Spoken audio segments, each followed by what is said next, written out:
Hello and welcome back. Here's your Kenya news update for today, June 23rd, 2025.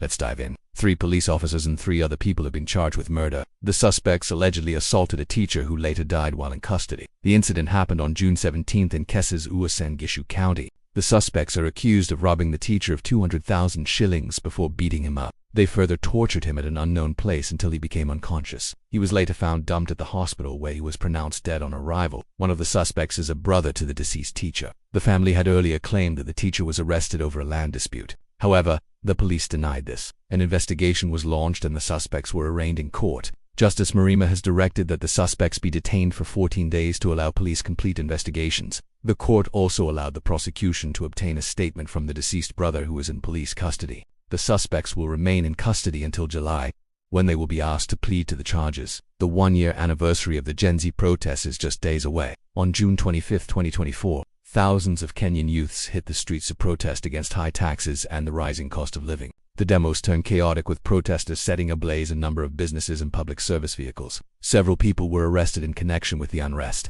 This year's June 25th is expected to be more chaotic, as some leaders have called for the arrest of the former prime minister and other opposition leaders. According to the leaders, the opposition chiefs should be held responsible for any violence that may occur during the protests. But church leaders have urged President Ruto to consider dialogue as a way of solving the crisis. Betting companies in Kenya are set to pay less taxes. This follows a new amendment by Parliament. Previously, betting firms paid a 15% excise duty on gross gaming revenue. The new rates are 5% on the gross gaming revenue and 20% on funds transferred to a betting account.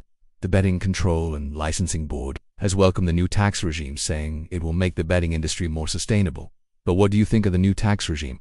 Is it good or bad? Let us know your thoughts in the comments section below. At least 45 young athletes will represent Kenya at the African U18 and U2 Championships in Nigeria this July.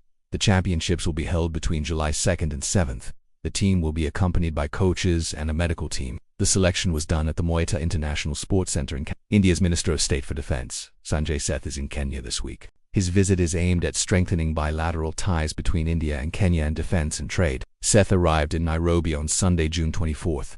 He held a meeting with senior government officials, led by Defense Cabinet Secretary Aden Duale. The Indian official further visited Mahatma Gandhi and Jomo Kenyatta statues at the Nairobi National Monument. He also laid a wreath at the Shrine of the Unknown Soldier. After Kenya, Seth will proceed to Madagascar for the second leg of his 4-day African tour. And lastly, the United Nations High Commissioner for Refugees has cut food rations for refugees in Kakuma camp by half. This comes after the U.S. government, which is the largest contributor to the UNHCR's food program, reduced its aid. UNHCR representative in Kenya, Fumerio Zamba, said they are facing a funding gap of $156 million.